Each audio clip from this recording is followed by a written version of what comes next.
Hello, welcome to this episode of The Unnoticed Entrepreneur. With me here today, Jim James. I've got Oliver Sweet in London. Oliver, welcome to the show. Hello, thanks very much for having me. It's great to be here. Look, it's fascinating because you are the head of ethnography at Ipsos Mori, which we all know is a global research and market intelligence company. You work obviously with polling, but also with corporate research.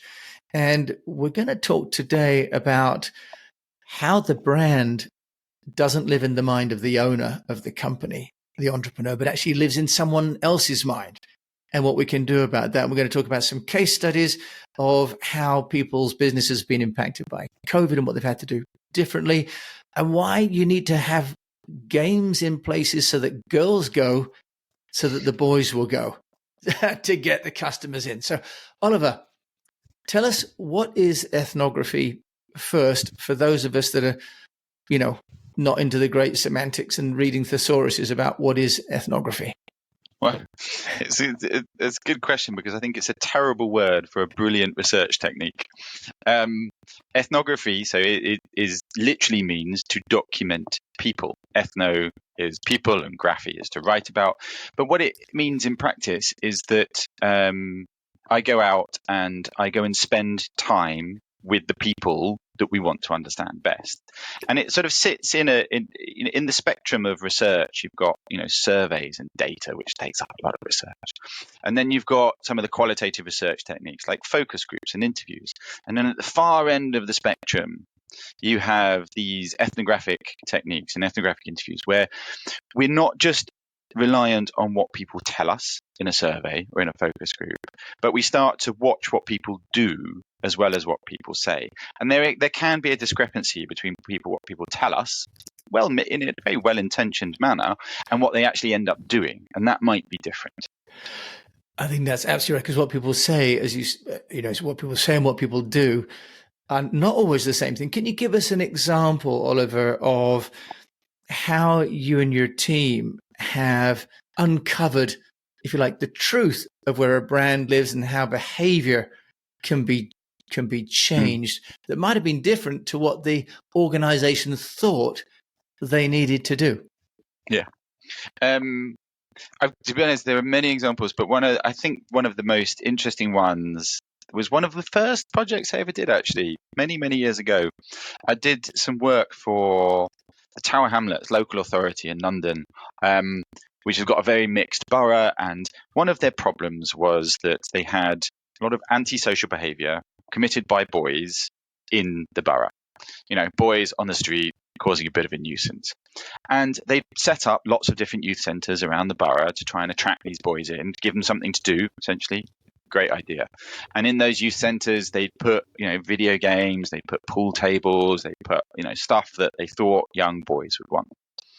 And they said to us, people aren't coming. Why aren't they coming?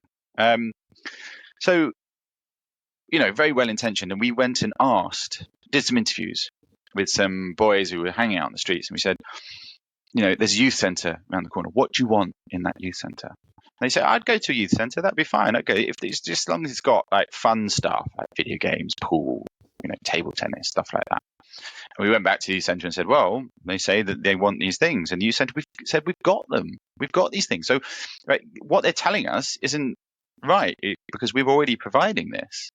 So we went actually and spent some time with these young groups of boys out on the street. So we went out with them on Friday nights and Saturday nights or any other time of day.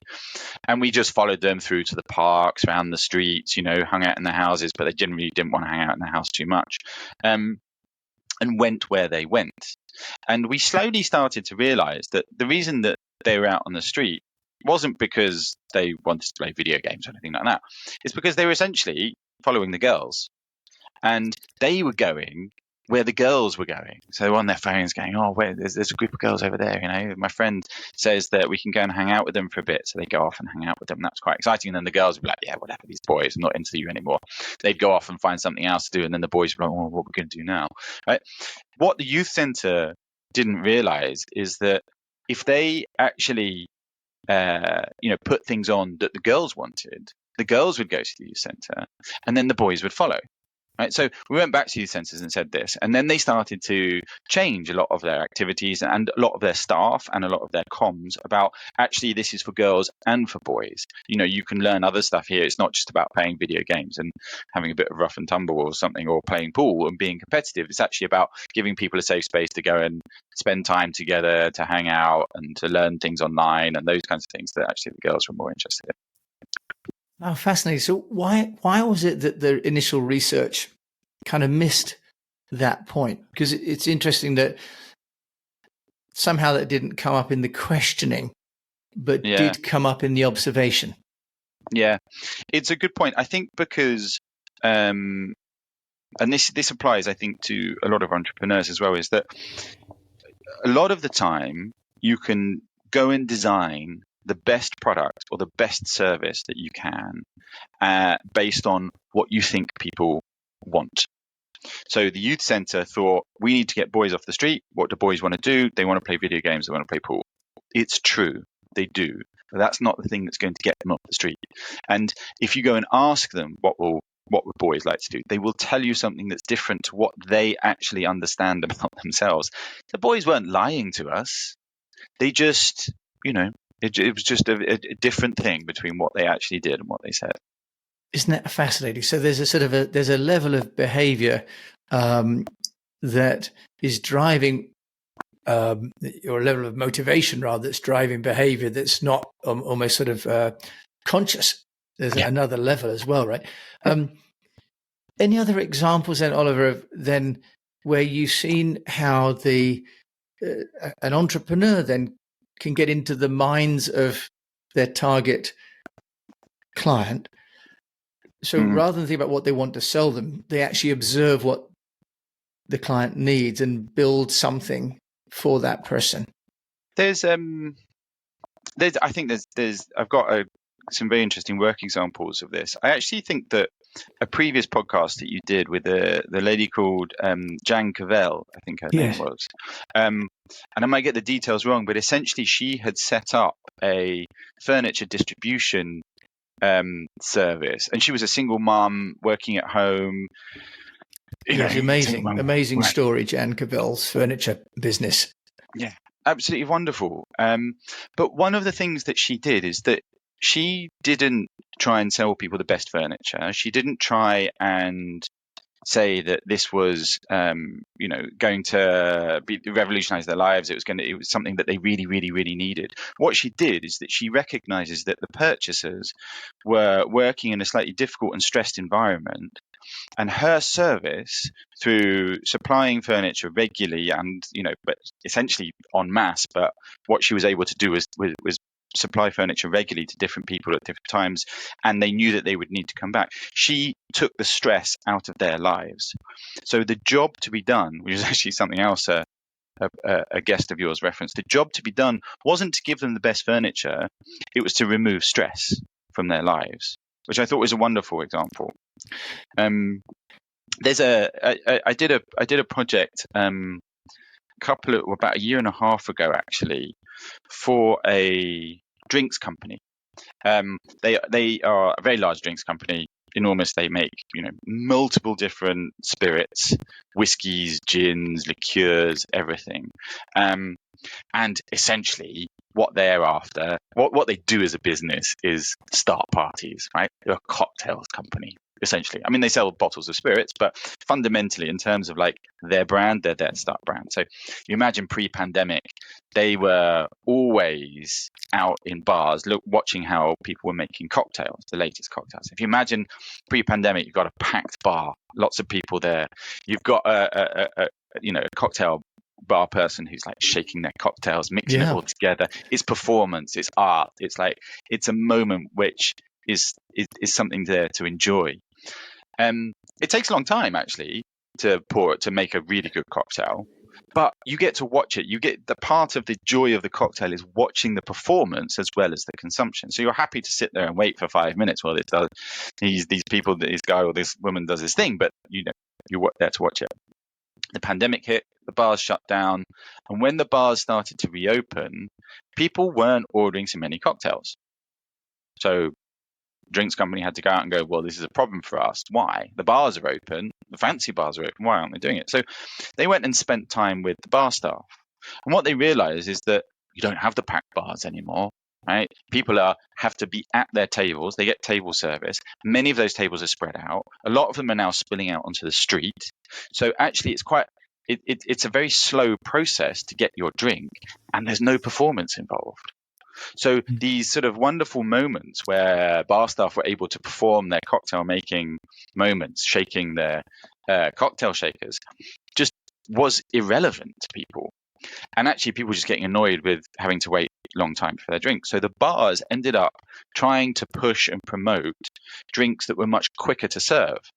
Bottle of beer, glass of wine, or a simple spirit and mixer. So actually what was happening is this drinks company, because they're mainly selling spirits, were getting cut out of the equation. So what they realized they needed to do was to come up with some very quick serve, interesting cocktails. Something that a barman, or anyone, to be quite frank, you didn't need to be that skilled. You could bash a few things together, put a little brolly on top or a piece of fruit in there, and it still felt like an interesting cocktail. So they pivoted and they started promoting those kinds of cocktails. And then the bar, what you're doing is you're helping out the bars because they're spending less time creating their cocktails, and you're getting a greater share of consumption because more spirits are going into the drinks. So I thought that was a great way of kind of showcasing that even though they have the best product, and this may happen in many, many cases, particularly with entrepreneurs, you may have the best product, but that's not the job that people are trying to do. They're trying to, relieve stress in their work, for instance. Oliver Sweet, head of ethnography at Ipsos Mori. That's fascinating, and how a change like COVID can fundamentally alter the distribution of a drink. And yet if the company was still just intent on producing drinks the way they had always done, the surveys might not have shown that the number of people in a bar had gone down, actually. So they wouldn't have understood at all. So that going in and watching, how difficult is it to do what you do? Is it something that someone like me would need training on, that an entrepreneur says, well, that's great, big companies can afford to do this, but I couldn't possibly do ethnographic studies? So can you just give us an idea of, how can someone that's got a smaller business do what you're doing for big companies? I'm a big believer in making ethnography accessible to everyone. And the basics of ethnography are that you go and meet people where they are and understand their life from their point of view.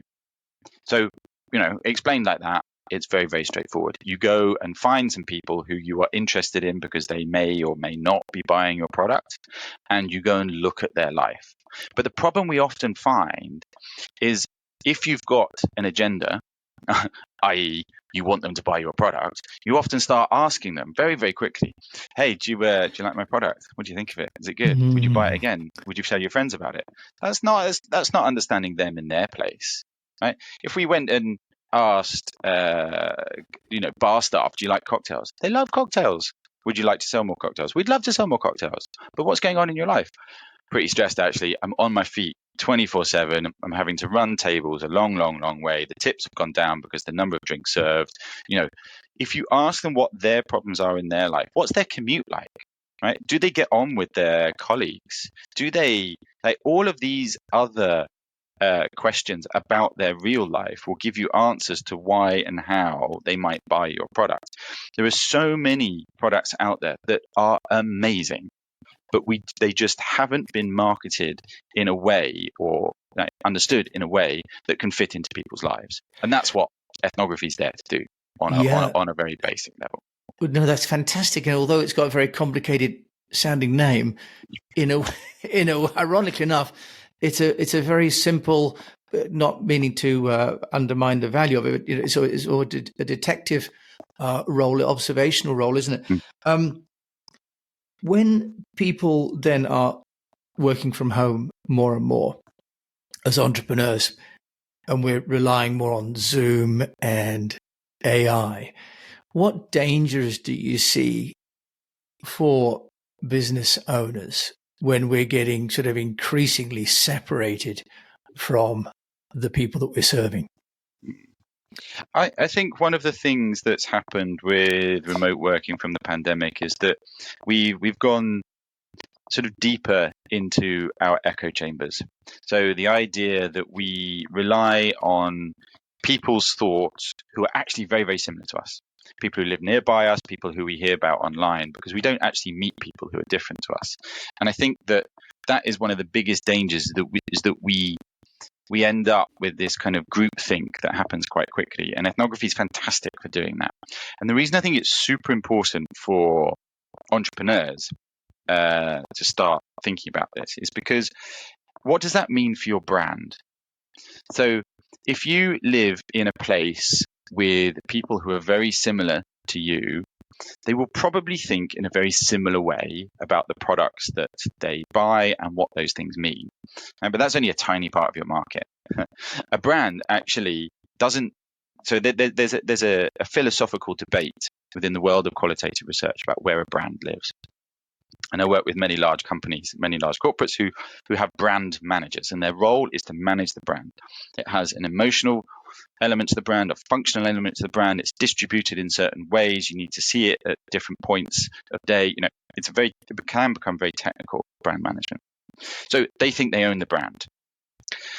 My personal belief is that a brand exists in the minds of people who buy it.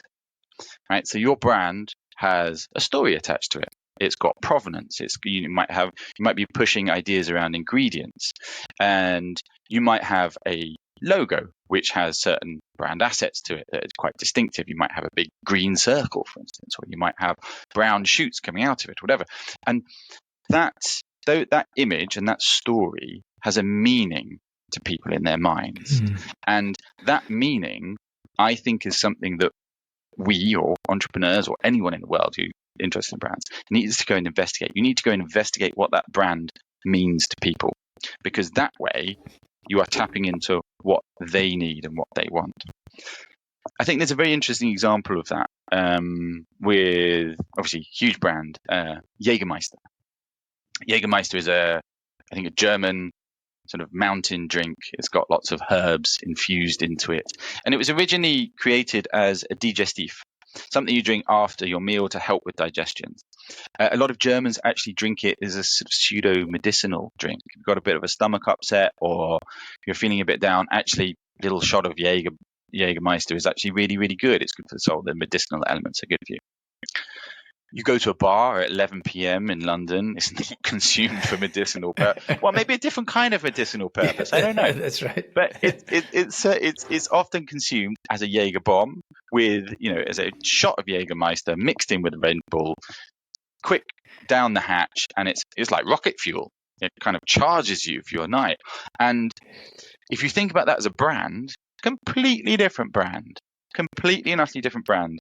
And Jägermeister, to their credit, saw this, and when they didn't say, it's not what my drink is supposed to be, it's not how my drink is supposed to be consumed, it's not how my brand is supposed to be thought of. We are a sophisticated drink that helps with people. They went, no, fine, let's lean in, let's go for it.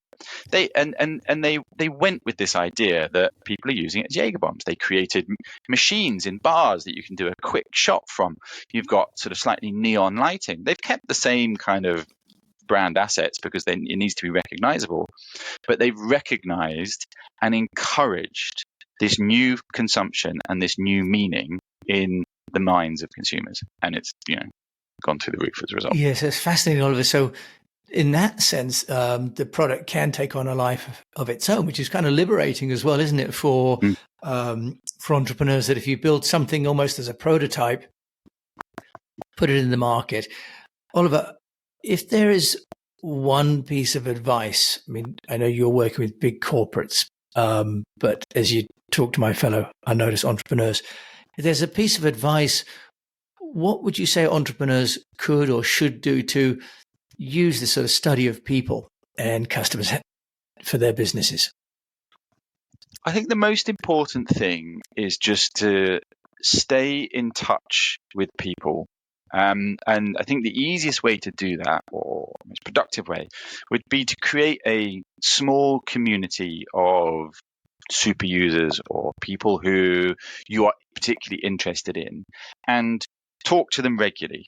Talk to them regularly where they are, about what they're doing, and go back to them again and again. Make them become your investigators. If you are in the world of juicing, ask them about all the sorts of juices they're doing, or what else could they be using that that blender for. What are the other ways? Do they start talking about it with other people? But keep it as a regular, informal conversation. Don't talk about your brand. Don't talk about your product necessarily. Talk about what they are doing. And if they do become kind of super users, or juice lovers, if you want to go with that analogy, then help them talk to each other. Help them bounce ideas off each other. But keep it away from your product, your brand, your agenda, and keep it to their agenda. That's fantastic, Oliver. And I think the founder of Patagonia used to do that. I think he used to spend like 40 or 50% of his time doing the activities, didn't he, in the outdoors that his products were for, and built a wonderful community around the brand as well. Oliver Sweet, if people want to find out more about you and Ipsos Mori, how can they do that? We are a very large and innovative research company in, I think, 89 different markets. We're around. Our website should be findable. Yeah. Our website is very navigable, and you can find out what we do. We're mostly doing surveys, qualitative research like focus groups, or my team is quite small and niche, doing ethnography. If you want to contact me directly, I'm very, very open to that. The easiest way is often through LinkedIn. You'll find me there as head of ethnography at Ipsos. And that's Oliver Sweet, and I'll put his details. But sweet as in like to eat a nice sweet. And it has been a sweet conversation. Can I use that pun? Oliver, thanks for joining me today. Thanks very much, Jim. It's been really interesting. Well, it's been interesting for me, and I've tried not to interrupt, although I wanted to jump in a few times because it's such a fascinating topic. But you've really reminded me of the need to get out and be where customers and users and the community is, rather than sitting at home and just doing everything online. So thank you so much, Oliver, for joining me on the Unnoticed Entrepreneur Show today. It's a pleasure. Thanks. So you've been listening to Oliver Sweet, who's the head of ethnography, which, as we've heard, whilst got a complicated name, actually has a very basic premise that we go out and spend time with the people that we want to serve, which I think is just a really wonderful and reassuring message that in this day and age of AI, actually is being with people that's going to be the foundation of the success for our business. So if you've enjoyed this episode, please do share it with a fellow unnoticed entrepreneur and review it on the player of your choice. And until we meet again, I just encourage you to, keep on communicating, but also do communicating with the people that you want to serve and where you want to serve them. Thanks for listening.